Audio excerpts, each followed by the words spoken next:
Hello, my name is Rahimeh Ramazani. Thank you so much for joining us for this conversation. I am so excited to bring you in on this conversation with the amazing Rebekah Monroe, who is an expert in religious trauma. And this is something that, in my expertise, talking about religious inclusion and identity, this is something that a lot of times we don't ever talk about religious trauma, but it is so, so important. So this is an excellent conversation. I'm glad you all are here with us. But before that, let's meet Rebekah personally. Rebekah, please introduce yourself to the audience. Yes, thank you so much, Rahimeh. My name is Rebekah Monroe, and I am currently a clinical psychology PhD student at Bowling Green State University. I'm also a co-founder of NARC-RT, which stands for the North American Research Collective for Religious Trauma. And then I was recently voted on as the vice chair for the board of Reclamation Collective, which is a group of therapists and advocates for religious trauma. So those are my main identities. Yeah. Wow. That. Yeah. That is super cool. And thank you again for also making time on top of being a PhD student. I know I have not ever been in the PhD student world, but I have learned enough from folks who have gone through that process that it is super, super intense. So thank you for making time for this conversation with us. Yeah, no, thanks for your work. I'm honored to be on here and to talk with you and get to spend time with you. I know, I'm glad. Let's get into it. So first off, to set the scene for us, can you give us a definition? What exactly do we mean by religious trauma? Yeah, so this is something I've been grappling with quite a bit, and I'm not the only one for sure. But I wanted to focus on two things. One is the idea of adverse religious experience, also known as ARE.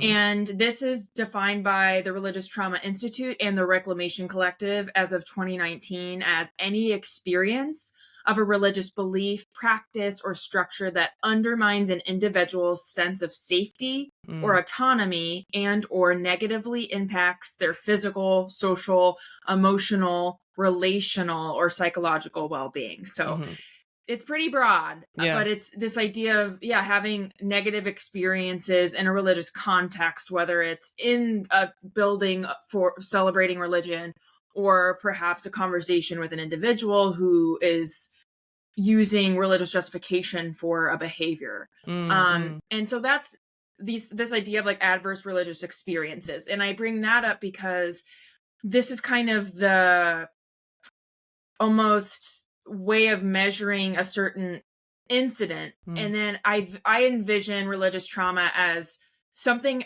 at the near severe end of a spectrum of religious harm. So you can be harassed in a religious context. Let's say you're Muslim and you are being harassed for wearing a hijab. Can't believe that would happen in the That never happens. What are you even talking about? I have never heard that happening ever. You're why I don't even have a business in this, or literally advocating for people dealing with anything like that. Yeah. So that, for example, could be religious harassment, and potentially if that happens enough times, it can build up to being something that is more severe in terms of have we internalized these experiences. So that makes me think, sorry, quick. Please. So does that mean that, using the example of hijabi, right? Because wearing hijab is an expression of religious identity. If I am being treated badly because of someone else's religious beliefs against me as a hijabi, which is also a religious belief, hello, little bubbles. I don't know why. I thought that was a Zoom thing. Why? It's been doing it to me too. Only me. So I don't know, am I special or am I being picked on? I kind of feel like I'm being picked. Yes. I don't know if it'll show up again. It keeps happening. See? I thought. That's so weird. Yeah, I don't know. That's anyway, hilarious. Side note, anyone in the comments, you know what the heck is going on? Am I being bullied by AI? By computers? Have I pissed off the computers for some reason? Yes. Or am I special and I'm the chosen one? Let me know.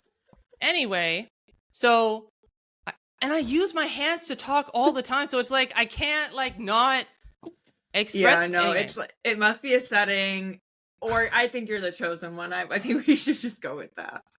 Of all the special powers I could ever have, this is what I get. This is what I get. Not the best. Okay. So, computers, if you can behave. So, if I am being treated as a hijabi badly based off of someone else's negative beliefs about my religious identity based off of their religious beliefs, would that then also be considered religious trauma? So I think it depends on the person. It depends how it affects you. So what I'm basically, that could contribute to what might become something like a PTSD reaction that is religious trauma. But how I define it more specifically is a phenomenon in which a person's exposure to adverse religious experiences, such as like being harassed, may give rise to post-traumatic symptoms, whether acute or complex. And the complex paints it as more like accumulation of several events that may or may not have been like really, that like a really big event, like a car accident, right? Like we think of trauma as really big events. But what I think that the DSM and even the ICD fails to acknowledge is that emotional abuse and trauma can be just as harmful and lead to really serious health effects as physical trauma. And I think the DSM, the Diagnostic Statistics Manual, and the International Classification of Diseases are what those acronyms. Thank you. I was just going to ask, like, can you define that for us? Thank you. Yes. So those are the main manuals that clinicians use for mental health diagnoses, and their definitions are very much based in physical trauma, and I think they neglect emotional abuse. And like exclusion and like getting, let's say, excommunicated from your entire community and being cut off from your family and everything you've ever known. Like there's a lot of experiences like divorce that doesn't meet qualifications for criterion A, which is the specific. Yeah, it doesn't actually qualify as a traumatic experience. According to the DSM, so it's, it's definitely not a perfect. That definitely needs to be updated. I mean, the thing is like, because, and I'm like a little bit of a spoiler for folks, like where we're going to go with this conversation, right, is that you're going to share about your experience in academia and how like religious trauma is not like close to thoroughly researched. I could understand if this industry standard DSM, right? Is that right? Okay. I was wondering if I was like missing a letter there. So I can see if like the DSM didn't include things that had not been researched that much, but I feel like divorce is something that's been going on for so long and has been normalized for so long, more specifically. Right. And I am a child of a divorced parent, and let's just say it was not a pleasant experience for anyone. So the idea that trauma is not included from divorce, whether the children go through it or whether the individuals who were married going through it, like that is deeply, deeply traumatic. Anyone who's gone through anything similar or witnessed anyone in any real depth go through a difficult divorce knows how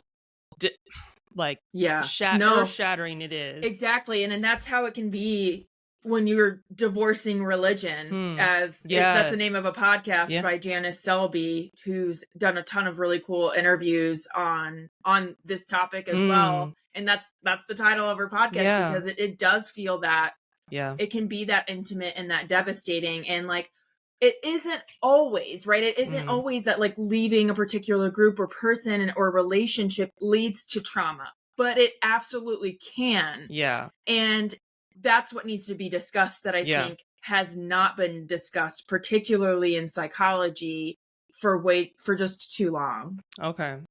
So my understanding of religious trauma has always been that it was an individual who was originally part of a religious community. And it can be that you were born and raised in it, but it also could mean that you had joined it as a teenager or as an adult and still experience religious trauma. But the point being is that you were a part of the in-group, and then experienced very bad treatment, whether, physical or emotional, what have you. And then that was the result, but it was more from your own people. Because, for instance, like going back to our example, as a hijabi, if I have someone outside of who's not Muslim treating me badly because of wearing hijab or being Muslim, I would just refer to that as like Islamophobia, right? That's just like discrimination, that's xenophobia, that's isms of some kind, right? But would you say, and I promise I will let us move on to the next question. No, but I'm curious, right? Because again, like, I'm checking my own, I don't know, bias or assumption, my own assumptions, let's say, that I always assumed that religious trauma was, again, like you were already a part of the group, you experienced really bad treatment in whatever way that shows up, and then religious trauma was the result, but it was from like your own people that you were already in the group with. I think that is what we see the most. I think that is the most common experience. And it makes sense because if you buy into this belief system, you're going to be more affected when people within that belief system break this sacred idea of what you thought was, this is how we treat people. This is like what we're all agreeing to. And especially if you're talking about unconditional love and acceptance, and then suddenly you're rejected by everything you held dear, people, the way you view the world, and just everything's shattered. I think that's what we see the most. And yes, it's there's definitely a lot of people that were born into the religion, and it was perhaps their parents' religion or their families practiced religion, and they were part of an organization for most or all of their childhood. That wasn't the case for me. But then there's also people who I know who study religious trauma who came into it in early adulthood and then had experiences. So I do think that is going to manifest differently. I think there's themes, but those are kind of the two main groups I've seen in terms of people even studying it and wanting to study it and talking about it.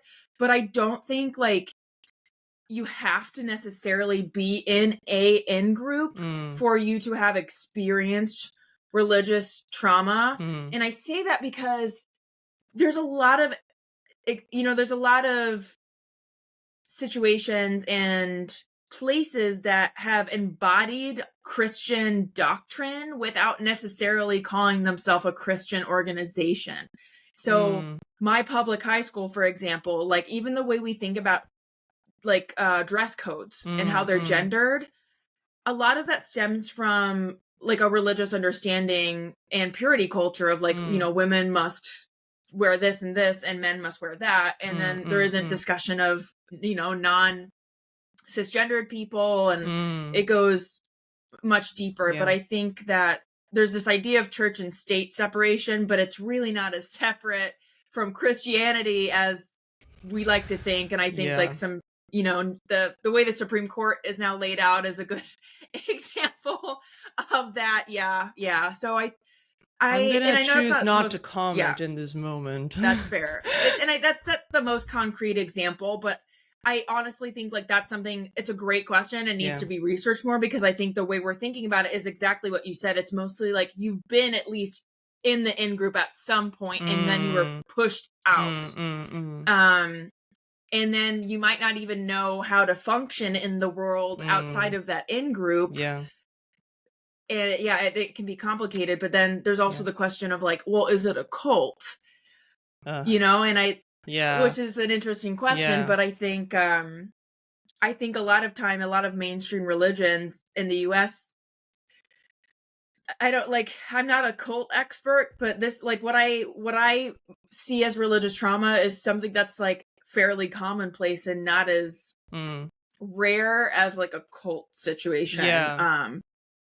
But to be determined in terms of really like, quite how again, different. Right, the whole point, and again, spoilers we're getting to later, is that there hasn't been like almost any research done. It needs to be researched so we can better understand it, because we're working with these like, okay, this definition, but then this side of things, this side of things, this side of things. If research is done, whether interviews or quantitative data is collected and build on each other and on, like then we're going to be able to have much more advanced conversations. But because that foundational setup of understanding is not there, we're having to still work on setting it up.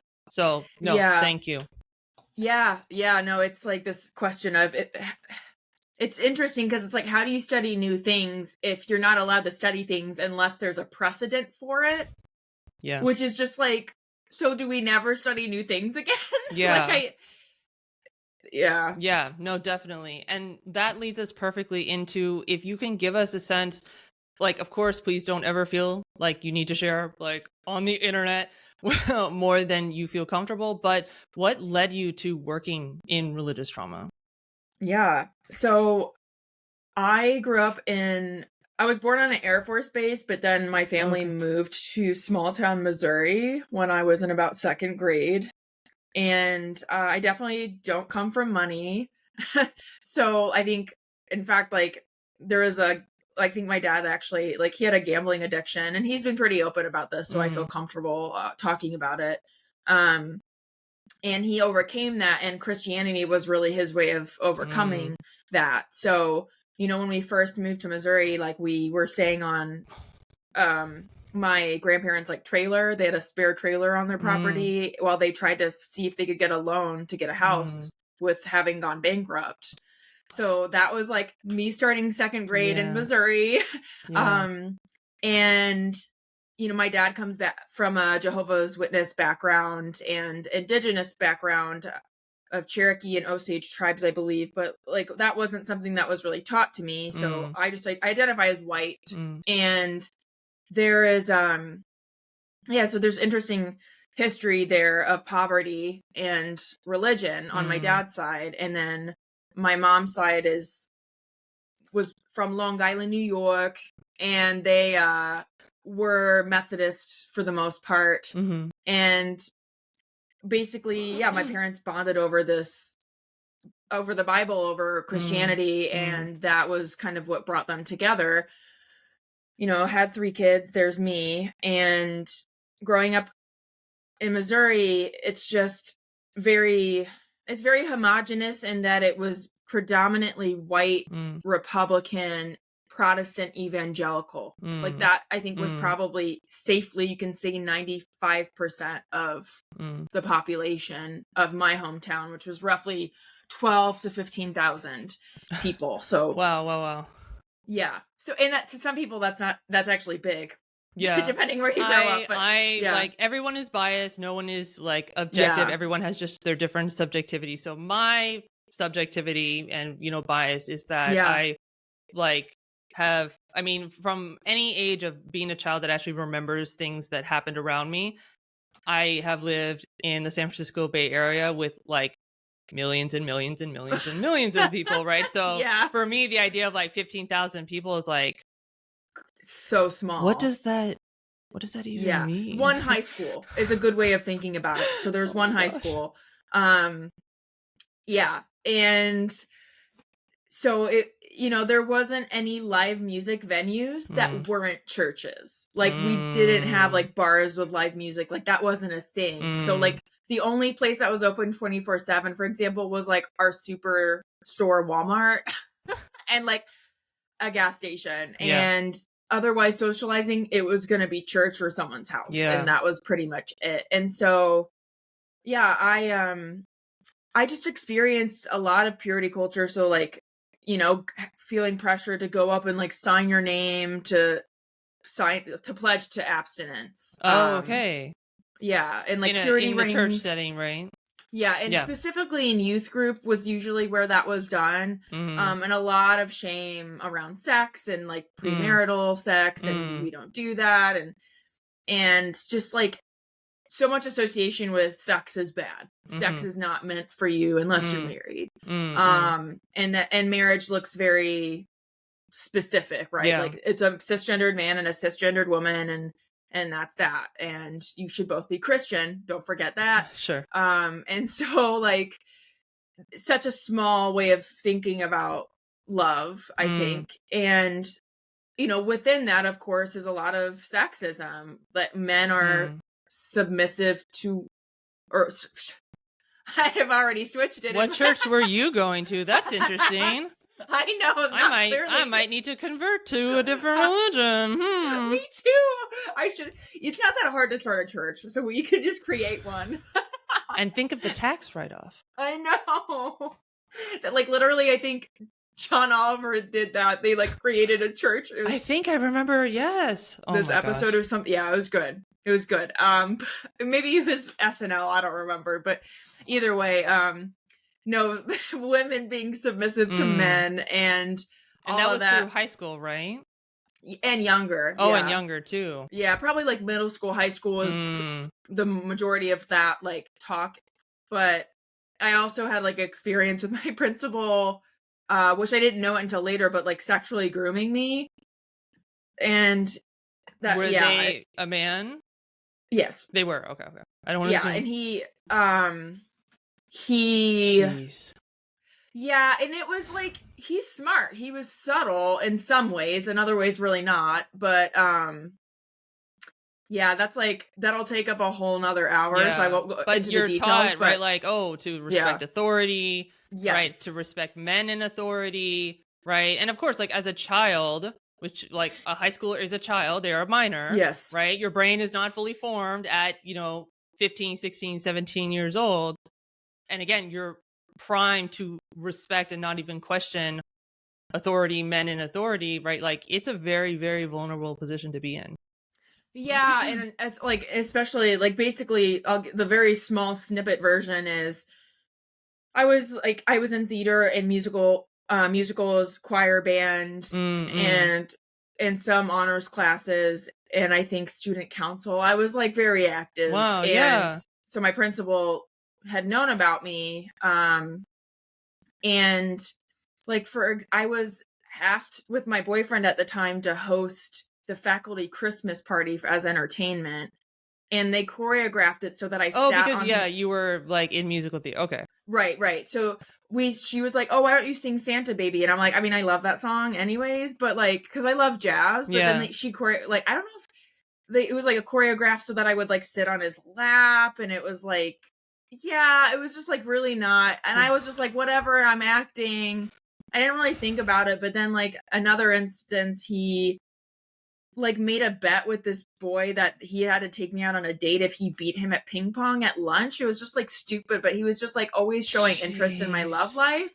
And neither of us agreed to it. But then he beat him and he announced to the entire cafeteria that like this person's taking Rebekah on a date. And it was just like weird stuff that I don't know. That was like tied to religion for you. So it was like creepy behavior that was like setting off red flags tied to religion that led you towards what eventually is now your work in religious trauma.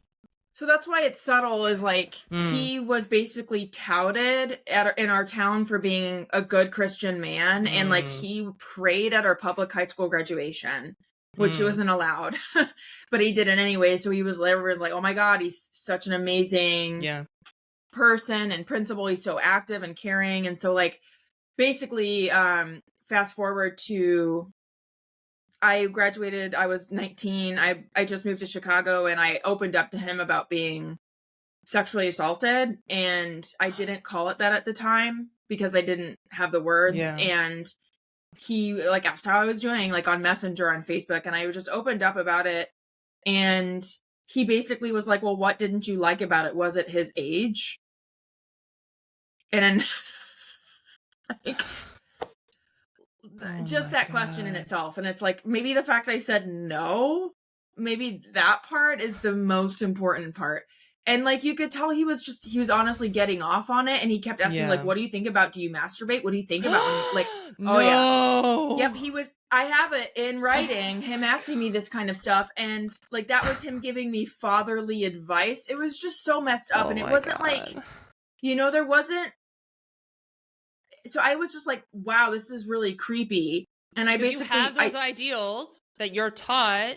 Yes. And then you have people's actual behavior, especially again, when they're in positions of authority where they are respected by the other people who are actively very much a part of a religious community. And people pick up on hypocrisy. I believe there's not much that is completely universal across human experience or, you know, across cultures. But I would make the case that like pretty hardwired into the human condition is like not liking hypocrites, right? Not liking being lied to, right? And so like just the cognitive dissonance at the beginning of all of this, right? Of like, you have this, okay, that's fine, but then you have this. Those two like in no way are compatible at all. Yeah. No, and the thing that honestly made it worse, where it goes more into religious trauma, not that that wasn't part of it, but I think what honestly became the most painful was I basically started advocating for him to not have that position. Like, he's a principal, he can be alone with adolescents in a room and has a ton of power over them. And I was like, yeah, that's a problem.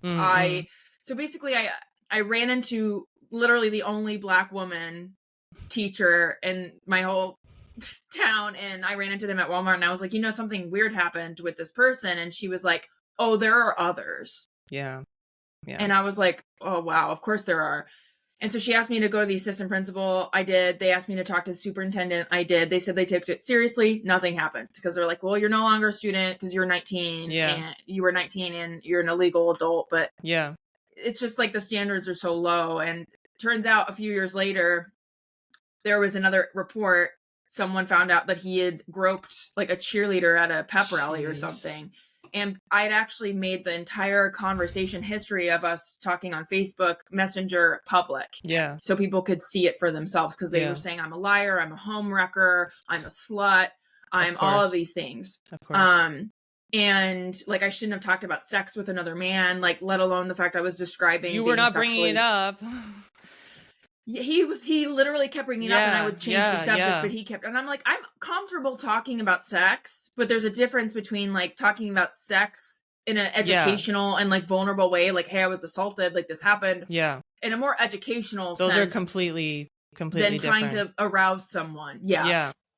I eventually, like, after I moved to Chicago, I switched my major from like music and theater to psychology, and I had connected with someone who grew up Jehovah's Witness and had a lot of really traumatic experiences in that group. And they had showed me a flyer for Healing from Religious Harm, and it was like a therapy group.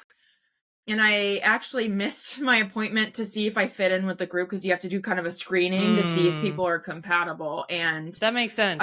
Like, it's a really vulnerable space. Yeah. You don't want just like, hey, anyone, just come on in. Right.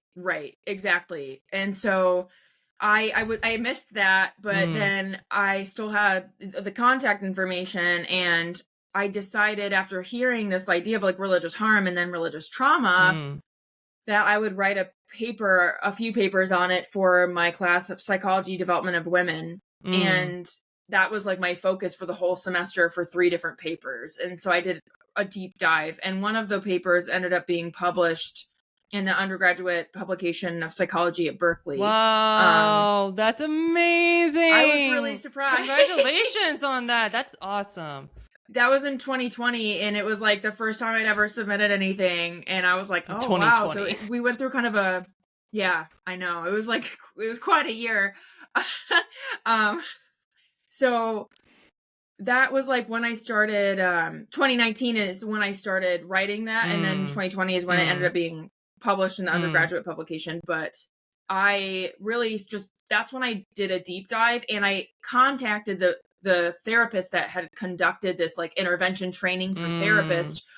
And I asked them about like, hey, I know I missed the therapy group, but I actually was wondering if I could like collaborate or just get to know some of the work you're doing in a different capacity. And they're like, oh, well, we have this training if you want to come.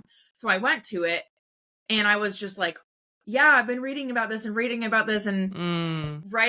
And like, I was just kind of geeking out in this room with 7 therapists talking about what is religious trauma? How do we incorporate this to be better clinicians? And I just was like, yeah, this is what I want to study. Yeah. And then, I started applying to grad school, but that was honestly a very difficult journey, because it's so understudied. And there's only been, in terms of empirical research, so some type of observational like analysis, quantitative analysis, or mixed methods. Usually I think qualitative data is really, really valuable. I want to make sure that that's known. But in terms of how they understand empirical research, quantitative studies, there's been maybe 7 on religious trauma or spiritual abuse. Wow. And I've been looking like in databases for these key phrases and words for a couple of years now. And I just, it's really limited. Crazy. And that's specifically psychology as well. So like, the thing is, what's interesting about that is it's almost all dissertations. So that indicates it's very much a specific age group. Millennials and Gen X in particular. So like 27 to like 42, I feel like. And at least one of the studies was most of the people that identified as having religious trauma or spiritual abuse happen in their life were also in that age group.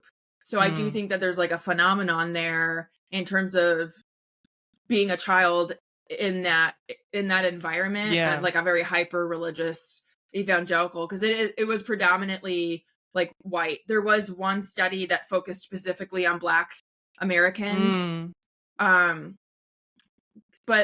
like we absolutely it's just need not more. enough if it's literally seven, not even like you can't even get to 2 hands. Yeah. So it's good that you're doing this work. It's very much needed. Bringing awareness that it is even a thing, right, is very important. What would you say are like the major misconceptions that people have that might potentially hinder further research from happening, like funding happening, approvals of, like your academic advisors have to, I know for PhDs, like you have to get paired up with, I think, a faculty who mentors you through your research and all of that. Like, so what would you say are the major misconceptions that can hinder improvement of this field? Yeah, there's a few. One that just came to mind was just the idea of PTSD having to look exactly how it does in these specific manuals, right? Like if we're researchers, if we're scientists, shouldn't we be updating these things and like arguing for updating and using all this knowledge we've accumulated to make it even more accessible and modern? So that's one thing. It's just like how we define trauma being so focused in physical trauma rather than also emotional abuse and trauma. That's one. 2, like religious trauma isn't inherently anti-religious. So in fact, like I collaborate and talk with and am good friends with, and some of the co-founders for NARC-RT and people in Reclamation Collective are religious or spiritual. And that's part of them reclaiming their identity as like, I can be religious and gay and queer or this and this or polyamorous. Like there's a lot of ways of existing that doesn't have to be within these very narrow understandings that we were taught. And being able to just reclaim that has been really powerful for people. So just the anti-religious portion, it's not like it's there's not plenty a of people threat to us. And I would say also, right, as a Muslim, I know in the West, in the United States, which is, both of our contexts, the predominant conversation around religious trauma is usually around Christianity and people either leaving the church, people, not being Christian anymore, or what they've experienced within Christian communities. And that makes sense, again, given that, the most populous religious identity in the United States and in the West overall is Christianity. And I will say, even as a Muslim, I don't feel a sense of like competitiveness or threat from people who have left Islam, people who will critique Muslim communities for the very real trauma that they have experienced.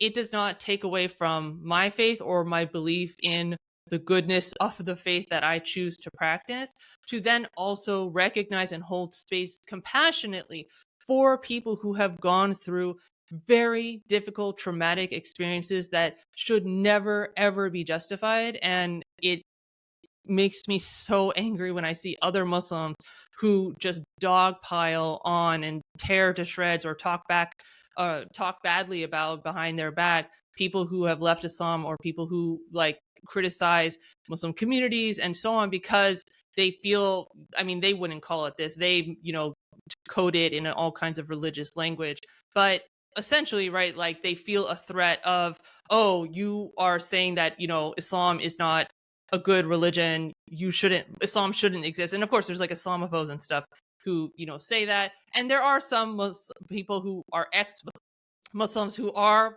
Islamophobes who do think that all of Islam should not exist. So those are not the people I'm talking about, but people who have experienced very real trauma. I am not going to tell someone who's gone through and is carrying that kind of pain to center myself and like, oh no, you're attacking me. No, they actually did very much go through a difficult time, and it doesn't take anything away from me or the belief that I have in the faith that I do to recognize that and hold space for it respectfully and compassionately. Yeah, no, I like, what's interesting is like psychology has just avoided religion. Like they've been really scared to study religion, and I've heard a few different theories for that. Like one is they don't want to be seen as similar to a religion, and so they've distanced themselves. Psychology as a field?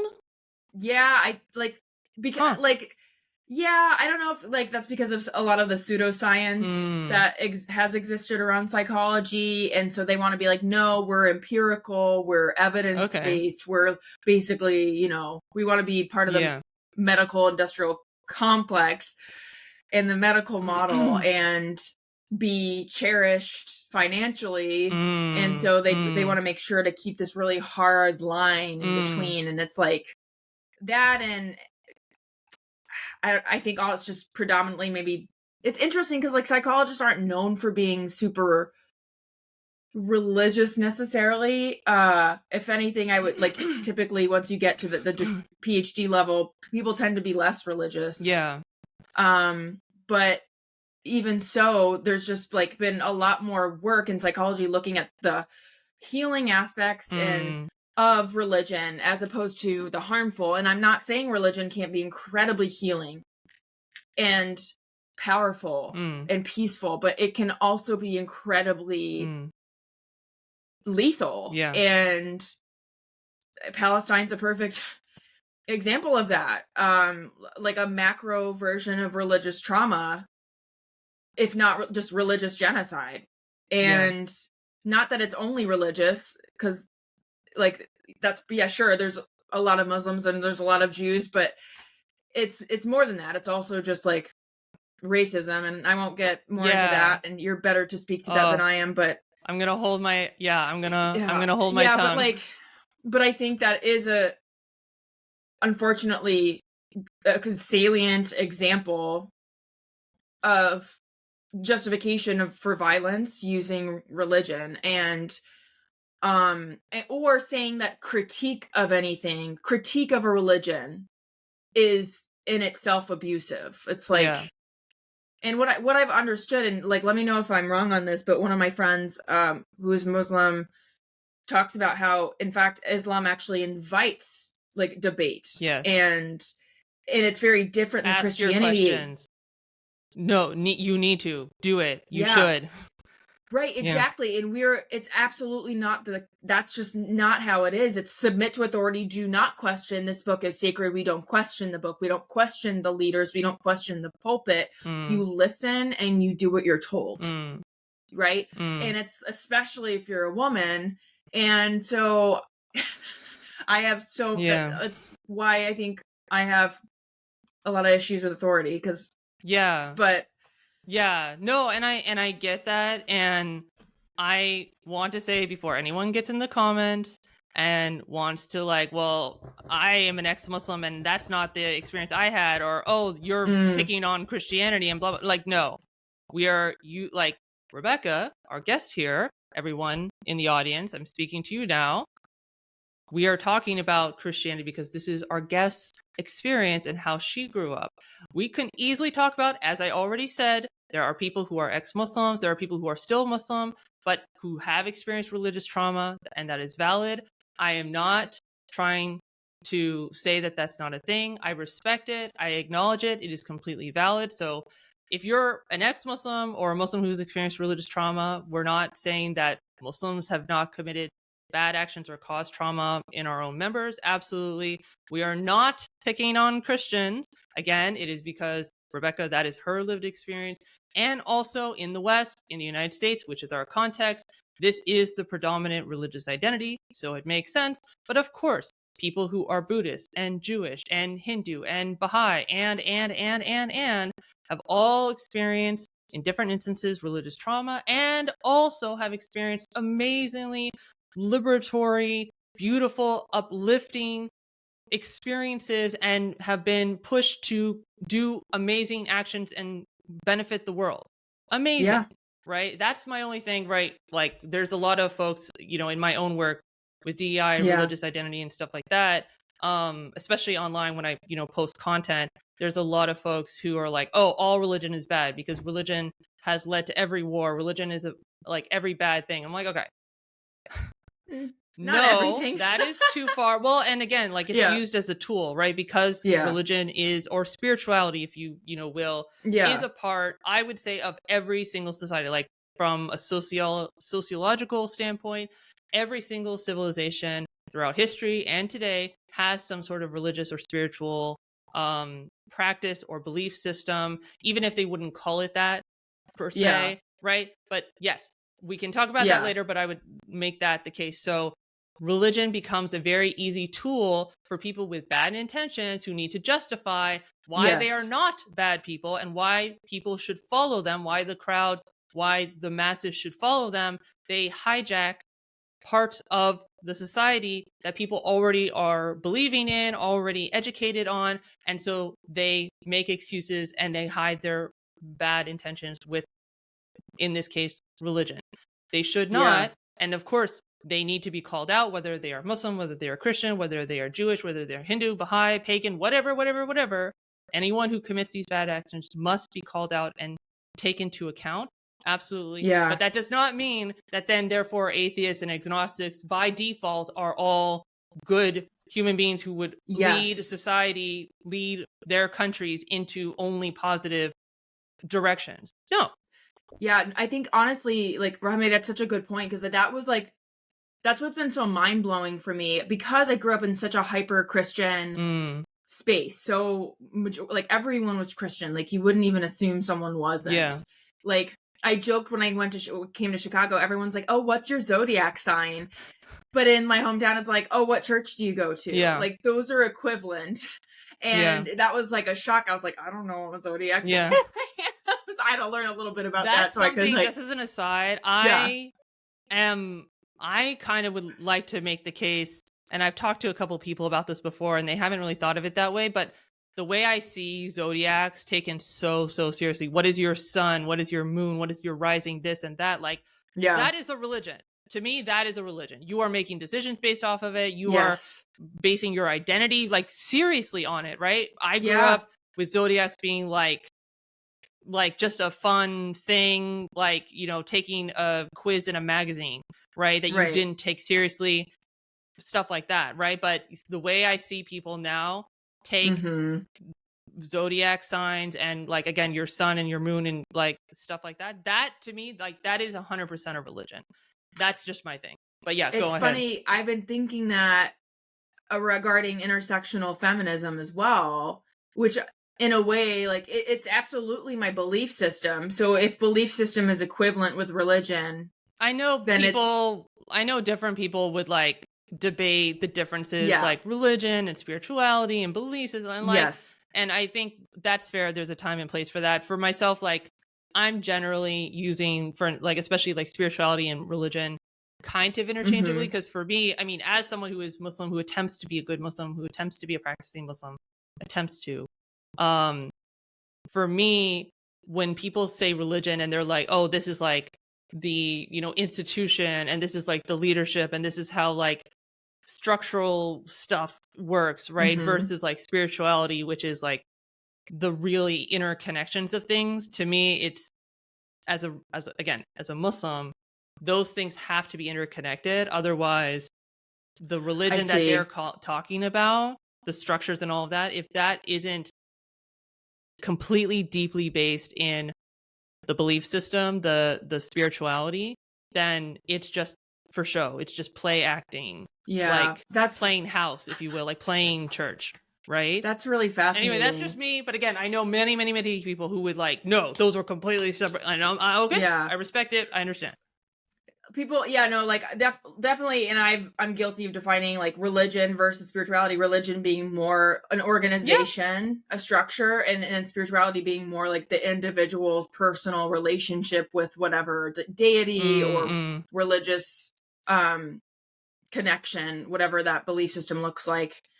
And it makes like what you saying reminds me of like it's like talking about the mind and body as if they're separate. Yeah, as that if they're not. Great analogy.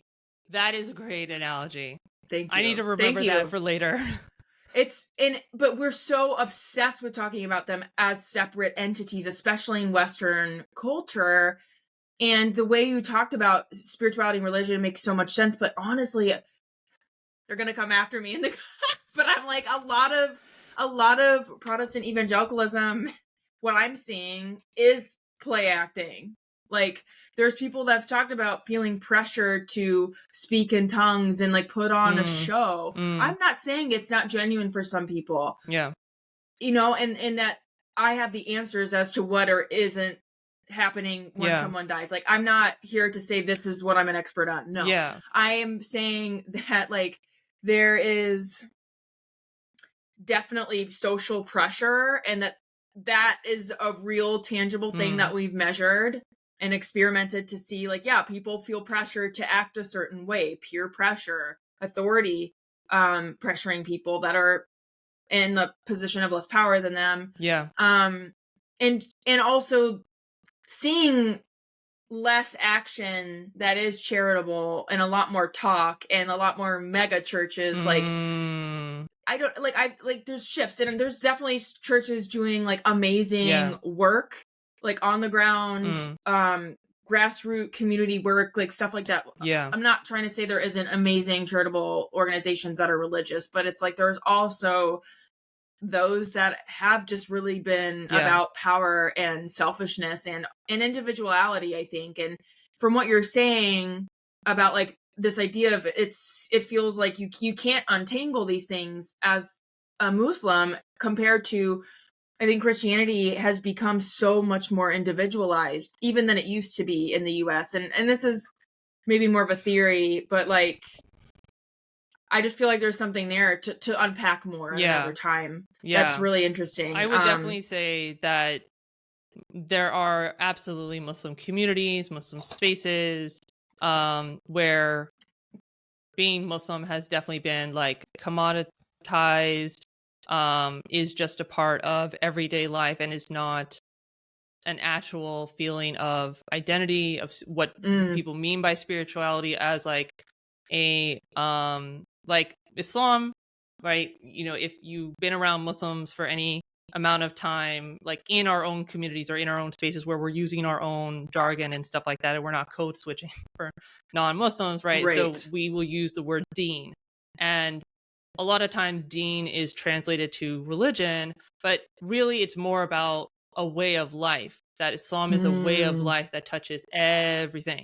It's not you go to your religious center once a week or once a month or whatever, and that's it. And then you never think about God or your responsibilities to the world or to your family or to yourself or what have you. Ideally, Muslims are attempting to weave Islamic values and what they should be doing and not doing and so on in every single thing that they do. And I know for, non-Muslims that might seem like a lot and, scary. And of course, for people who, have, I'm not going to say Islamophobes because they're going to be completely checked out no matter what. And I don't care about them, honestly. I don't. Oh, it's a kitty. Oh my He, goodness. I grew up with orange cats, pretty much all orange cats. it's And your I debut. haven't had an orange cat in a while. Ugh. I tease my mom. My mom, she lives with me. And again, I mentioned before we started recording, we have 3 cats in our house now.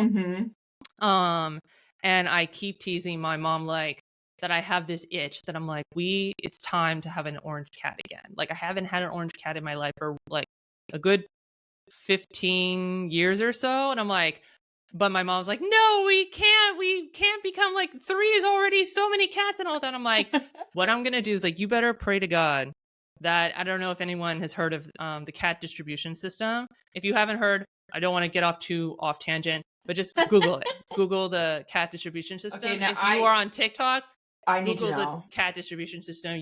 You'll thank me later. Thank me later. Thank you. So thank you. I have to like, I'm teasing my mom.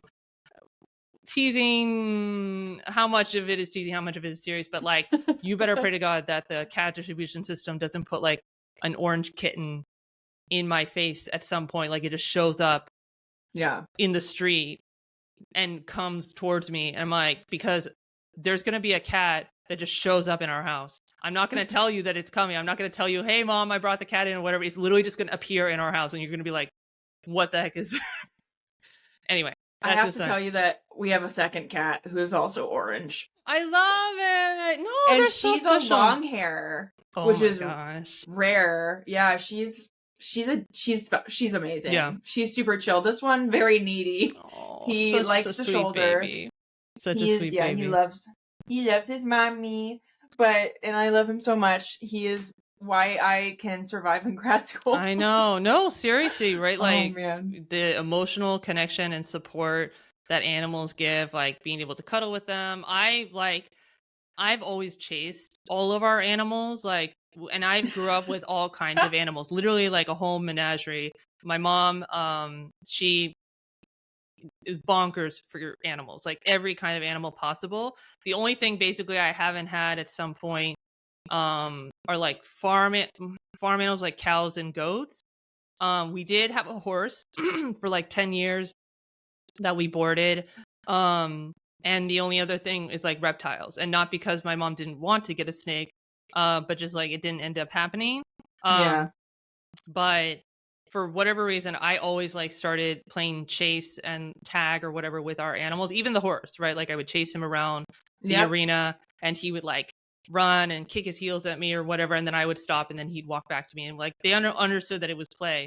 And even now, like it's honestly how I get a lot of exercise in the evenings, is like just chasing the cats up and down the stairs, and it's very fun. No, I love animals so much. And horses. We'll definitely have to talk about animals more also at another time. I was gonna say, we were talking about just like the difference, spirituality, religion. I just want to say, like, again, we're talking about, your expertise and your experience, and I don't want to take away from that. And just for the audience's sake, because again, being in the West, being in the United States, when we talk about religious trauma, when we talk about religious abuse and so on, it does tend to talk about, we do end up talking about Christianity a lot, which again is understandable as to why we're not picking on Christians or Christianity. Right. It's just the majority group and the majority religion. I do also want to say, yes, that as a Muslim, I fully acknowledge, and it is a big problem, and I try and do what I can to fight against it in my own communities and in Muslim spaces online and in person, to push back against very problematic, un-Islamic behaviors and practices. But yes, like there's definitely a lot of people who have like put on the like the trappings of being a spiritual Muslim, right? Certain behaviors, certain like words that they'll use, like dressing in a certain way or having certain like items around them, or memorizing even how to recite the Quran in Arabic. The Quran is the Muslims' holy book that is originally in Arabic, and being able to recite very beautifully and all of those things. But if that hasn't gone into like your brain and into your heart, and it's just something that you've memorized, that's not really what like the Deen Islam truly wants out of Muslims who are practicing. So anyway, I would just say that. Please go on. Yeah. Yeah, no, and I really want to I'm really open to working on non like Christian religious trauma, but I also am just cognizant of my body and how I'm perceived in my own knowledge and limitation. I'm not an expert in Islam at all. Like, I've only started learning about it the last few years, really, like, because I was so isolated in what I was exposed to. So it's one of those things where, like, I just want to put out there that I'm certainly open to doing that work and collaborating, but wanting to make sure that there's the right people at the table so that it doesn't end up being more fuel for Islamophobia. So I'm just it's not that I'm not willing to do that work. It's that I want to make sure it's done very thoughtfully and ethically. Just to state that. No, I completely agree. And right, like whether people are not members of the religion that they grew up in or that they converted to and then left again. Right. Having people in those communities talk about their own experience, right? Like just like we talk about DEI and people talking about their experience. If they're a Black person, talking about the Black community experience, people who are part of the Latina community talking about their own experiences, Muslims talking about their own experiences, East Asian folks talking about their own, right? Instead of like other people from the outside coming and saying, hey, I read a book once. Hey, I read a book. Let me communicate what this other community that I've never been a part of often feels. Translates to white saviorism. Yeah. And that's not great. it. It's not great. It's not it. And like, I do not, and I'm not saying I'm sure I've been guilty of that. And I'm definitely wanting to be very aware of not doing that and actively thinking, am I doing this? Or am I making sure to not be doing this work? And one of the main ways I think I can do that is by doing like community-based participatory research and making sure I'm bringing in people who are affected by whatever it is I'm studying or part of that population as well, and involving them in the process, getting their feedback on how I approach certain things, and making sure that if I am interacting with the population that I am studying, that they're getting something out of it as well, and it's not just perpetuated and cycled through the ivory tower and not actually meeting like the people that it's studying. So praxis is a word for that, basically. Practice of research, not only research and publication. So that's definitely a value of mine. And it kind of ties into, which we've touched on, but I don't know if we named it explicitly as a misconception around work for religious trauma, is like, it's not a new phenomenon. Even though like it hasn't been well researched until the last maybe 10, 20 years, but specifically the past 5 years is when I think 2016 was the publication for a dissertation that actually developed a measure for spiritual abuse. Keller, Keller, is the last name of the author for that, who validated this measure for spiritual abuse.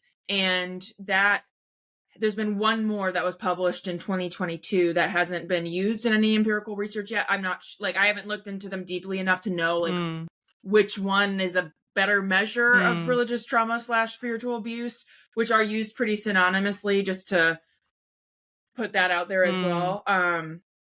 But that's kind of where that's at, is like there's these two measures and that's really it. And it's to the point where like people think there's more, but there's not. Like there's really not.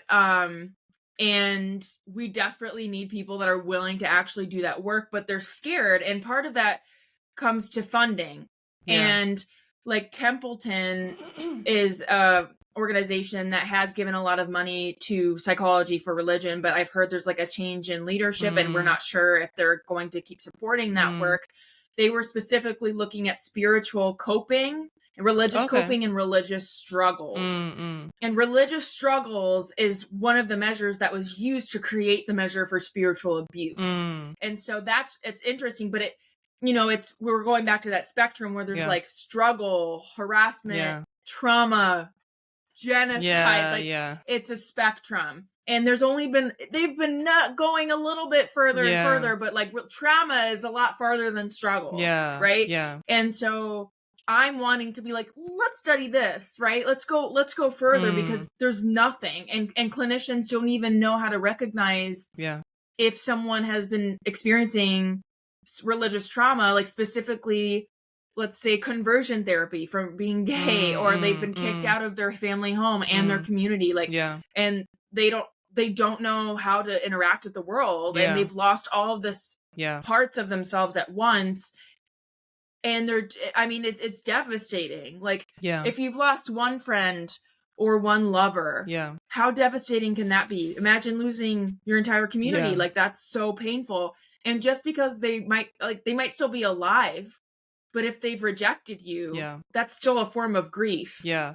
Oh my gosh. You know? Yes. And so, and that was one of the most, like, it was at a bar, and I was talking about my relationship with my parents, and this person was like, Rebekah, it sounds like you're grieving, like they're grieving you, like the girl they wanted you to be. And I was like, that's deep. Yeah. I was like, that's really deep. But anyways, so it's just like, there's a lot of reasons, I think, why it hasn't been. Yeah. And specifically Christian hegemony being one of those. I had to tease you a little with that. Yeah. Oh. But anyways, that I just wanted to put that out there and just like name that as well as just like, so it's not anti-religious. It's not a new phenomenon in that it has existed, and it something can exist without having been studied. And that just means, hey, maybe we should study this and see what comes out of it. But to say you need an expert advisor.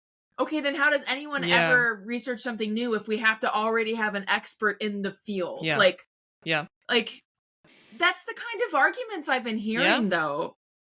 And I'm like, I know you have an uphill battle, but I wish you absolutely all the best. Your research, your work is so desperately needed. How can folks listening in today follow up with you, keep in touch with you?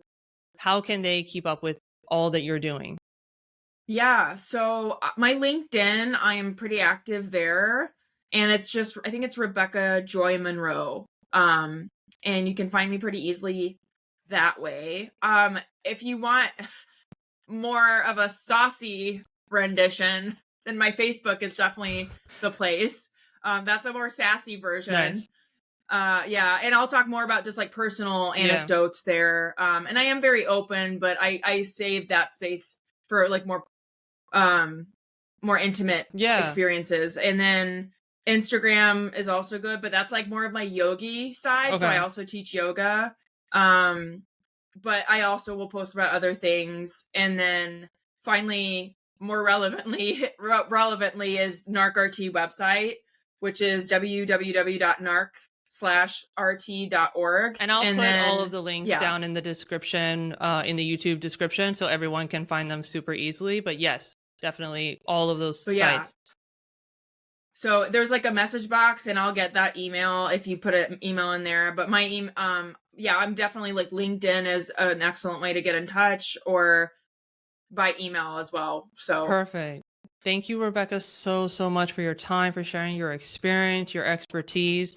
I'm so grateful for everything that you've shared so vulnerably and bravely with us. I wish you so well. Everyone in the audience, thank you for staying till the end. If you're still here, I wish you also well. Be safe, and I'll see you guys online the next time.